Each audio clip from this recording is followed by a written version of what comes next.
Hello, in the video. Today we're going to take a look at Gliscor in the Ultra League here, the Ultra League Premier Classic Cup. We have the Shadow version here, as I built this Pokemon like already ages ago, and I kind of wanted to try this Pokemon out again. I played a different team before, and then I came up against someone else playing this team, so I just copied them. But this team is also kind of fun, as we have here the weare as a save swap. By the way, very great catch here by my opponent. We have the Lapras in the back, and yeah, this team is pretty cool, because the Gliscor is kind of unique. The typing, flying and ground, you know, from like Landorus and something like this, but not really from a normal Pokemon. It's not something that you face all the time, and this typing allows you to also beat something like electric types, which you don't really want to face with the Pokemon in the back. The cool thing about this typing as well is you have a ground type in the lead, and you have a ground type coverage move as your save swap with the weare, which is always something I kind of like to have, to be honest. If your save swap has a similar coverage as like just a coverage move, not this actual typing, then the lead that you have, I always really enjoy this. For example, having a fighting type lead like Glade, for example, and then having the save swap of Snorlax. For me, this is always something that helps out a lot of times, because you basically try to get out the answers for the lead, and if you still have the coverage of the lead, then you're pretty fine anyway. Otherwise, your lead loses to the ice typing and the water typing, which are both kind of covered by your Pokemon in the back. Both of them, of course, get just also cannot really deal anything against them really with their fast and their primary charge move, but both of them have coverage which is going to beat both of these types like water and also the ice typing. One issue is, I think, the Jellicent. I'm not sure if you faced them with this team, or if that's in the video. I played 4 sets, I think, with this team and went pretty well. I'm actually now already in the next rank. I'm already the, what's after a veteran? Expert rank. Yeah, the expert rank, but with a different team, which I'm also can say here because I'm not going to make a video about it because I didn't record any gameplay. I went to the expert rank with Lapras in the lead, the save swap of Surfetched and Escavalier in the back. Save swap Surfetched, then please with the Brave Bird. We see here Dragonite, and the Dragonite definitely doesn't really have a good time against my ice type Pokemon there, as we see another Snorlax lead. Snorlax lead seems to be pretty common recently. I saw a lot of people hitting Legend with a Snorlax lead. There were like some teams like Snorlax, Gyarados and Dragonite, which is one of the teams that someone got Legend with. So yeah, that's a pretty common one.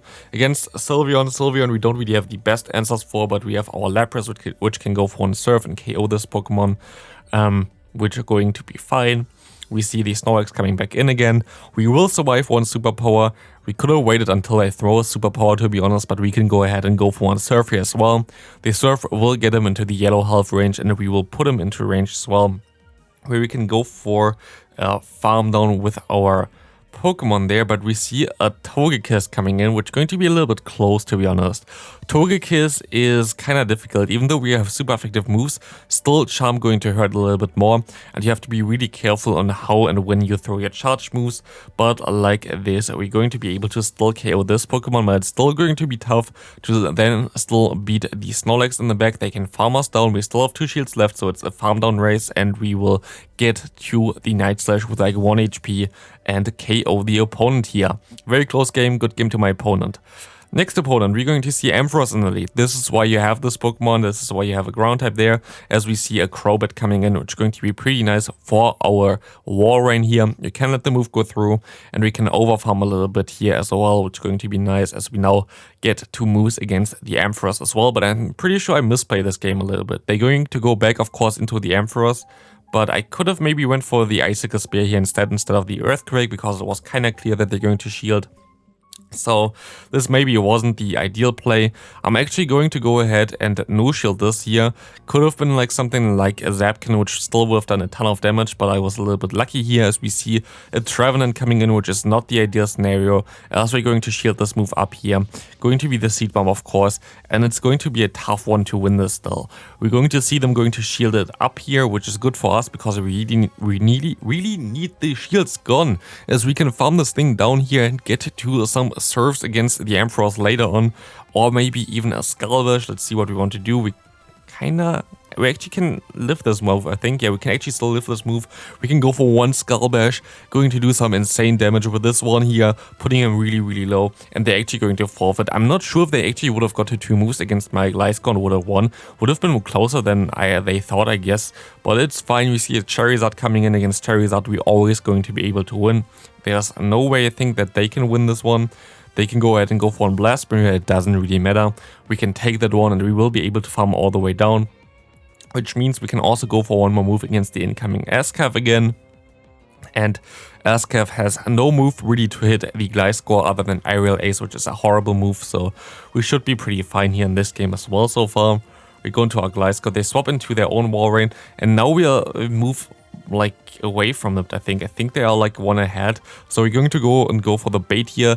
Icicle Spear coming through, getting the shield, which is really nice, as Icicle Spear would have done of course no damage. They are not going for the bait, they're going straight for the Earthquake, and now we can also go straight for the Earthquake here, which is going to do a lot of damage if they wouldn't have shielded this one as well. So there are 2 shields down. I'm not sure on how to play this game. They actually going for the bait here as well, which is nice. I mean, I have to shield this now, to be honest. Like, there's not a lot that I can do otherwise. And we will see them here perfectly swapping into the Ascav. This was really unfortunate, of course. And this might have cost me the game here, as I now kinda have to let this move go through. Going to be an Icicle Spear. I have to hope that I can go for the Earthquake, which I can. But this will not even put him close to a range where I can KO them immediately with our Gliscor here, but we can still go for one Night Slash here, which we actually had stored, which will KO them and win us the game. Next opponent, we're going to see Gliscor against a normal Muk. A normal Muk is so good still, it doesn't really matter in terms of the matchup. We will resist the fast move, but it still doesn't matter because Dark Pulse will completely destroy us here. I played really risky and go straight for the Earthquake. I shouldn't have done this. I should have went for the Night Slash here. This was not the ideal scenario, because Night Slash going to do damage anyway, and you will be able to beat him over time anyway. As you can see how much damage it did there. I would have been definitely better off just going straight for Night Slash there. And now we didn't even catch the move, and they went for their charge move here, which is going to be the Thunder Punch, as we see an Obstagoon coming in. And this game doesn't look good whatsoever, but at least we can still get to one more move here, which gonna do some nice damage. I go into my Gliscor, I try to farm down, we have some lag here, but it's fine. We can let the move go through. Going to be a Night Slash, but it's still very, very tough. We kind of have to let this move go through there as well. They have to farm him down with the Lapras, but it's going to be a tough one to still come back from this kind of awkward position here, as they go ahead, go for one cross chop, putting us at half health, and we see a Trevenant coming in. And at this point, this game is over. There's nothing we can do here anymore. We don't have Ice Beam here, and I don't think Ice Beam is the right play on Lapras anyway. But of course, if you don't have Ice Beam, the Trevenant might be a little bit of a problem here, as they can go ahead, go for one Seed Bomb. I don't get to another charge move here, and this one will KO me. So good game to my opponent, as we see the next one coming in. We see an Alolan Muk this time around, which is going to be a little bit better for us, as well as we see a Savage coming in where we don't have an answer for this. But what this tells me kinda is that they most likely have another fighter in the back. There's a team around here which has a champ in the back as well, with the Surfetched, which is going to be a little bit problematic for us if it's actually the case, because we have to win Switchback here, and we will be able to win Switchback, and they just forfeit. Because they most likely notice that I'm very good against both of their Pokemon that they still have in the back, and Wiki Boost, like, they have next to no chance, which is really good for us. But yeah, we see a Gengar here going for a Shadow Punch immediately. We can go for a Night Slash, which is going to do definitely more damage, as it's also super effective. We can swap out into our Walrein, and they go into their Ascav, which we definitely want to bait out, as we have the Earthquake for this Pokemon, and I don't want to face it with our Lapras anyway. And we actually are able to hit the move, which is nice. We force them to throw a move, and then we will be able to farm them down with our Gliscor now. They can go for another charge move here, but this shouldn't KO us. But we're actually going to shield up, which is going to be an Aerial Ace. Maybe not the ideal play, but I'm not sure. We can go for another move here against the Gengar. We will be able to KO this thing if they would have let this go, but they're gonna get their final shield. We'll actually shield this move up as well. I'm not sure if this was the right play, to be honest, but we see a Poliwrath coming in, and we're going to try to catch the move, but it didn't work out. And this looks a little bit rough here. They go for one Dynamic Punch. Can we go for one Skull Bash? We cannot in time. And like this, we have to overfarm a lot and go for an Earthquake. But they're already at one Ice Punch, and yeah, Poliwrath is a little bit of a problem for this team unless you face it in the lead. So kinda understandable that we lost this one. As we see a Snorlax here coming in, and we see a Sylveon coming in now as well. Could be a double fairy team again. Now where people run actually quick attack Sylveon like this one here.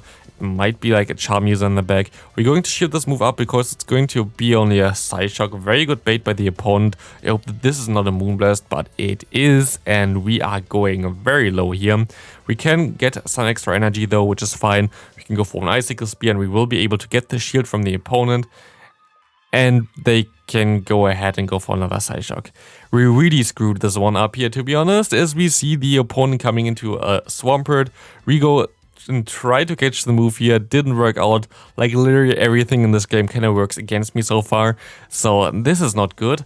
We see the Snorlax going for one Body Slam. I kind of should have not shielded the first one, I guess, because it was kind of obviously a Body Slam. But we can go for one Skull Bash here, which is going to put this thing into a range where we might be even able to farm down after the Superpower. I think we kind of have to risk it, and we try to risk it.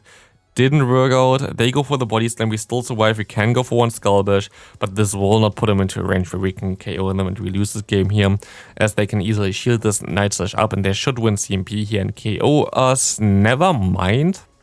I guess they underestimated our energy and we will be able to KO the Swampert and win us the game. Next opponent, Escavalier again in the lead. Very decent lead for us as we see a Dragonite coming in, which is of course amazing for us as we're going to shield up the charge move here, which is going to be the Superpower. Maybe you want to go actually into your Lapras here. I'm pretty sure you can just farm it down with Lapras no matter what and just no shield everything.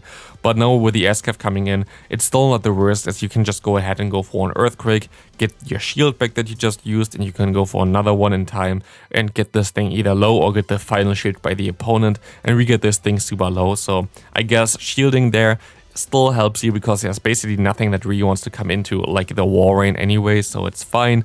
We see a Crobat in the back, and of course our Lapras has a good time against this Pokemon, as this is a flyer against an Ice type, and the Ice type always going to win here. We can let the move go through, it's going to be only a Poison Fang, and we could farm him all the way down now, definitely after this one. This is also only a Poison Fang. And we will be able to go ahead and go for some Surfs now, as the Surfs will be able to get the final shield and also get also the KO now here, because I even get to another one. Lapras is just such a good Pokemon. It's like such a good Pokemon in this meta. Again, I also played in my current team and it's so nice. We see an opponent here with Gliscor. I thought they might have the same team as us, but they don't. They have an Escav in the back, and Escav kind of hardwalls us here, so that's not really good. I hope it's not like something like a double fighter in the back now, like a double, I don't know, double steal would be also not the ideal scenario here, as we see that we can go back into our Gliscor, but it looks pretty rough so far. They go for one Mega Horn, which still, it's always kind of crazy to see like Mega Horn against something like Gliscor, but also something against the Dragonite. It still just chunks so much, it's insane.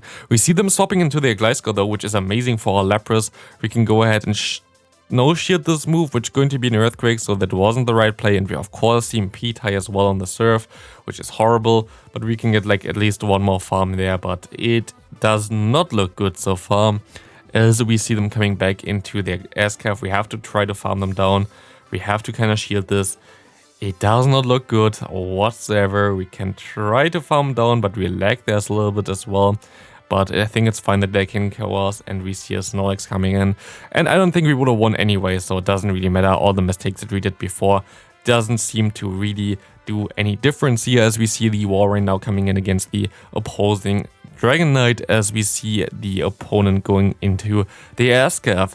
Might be another Steel type in the back like the Scizor, might be some random save swap like the Snorlax in the back, who knows, but we can get some nice damage on this Escav and farm it down with our Gliscor here as well, which will allow us to get to some moves against the most likely incoming Dragonite again, as this Drill Run going to hit nothing here.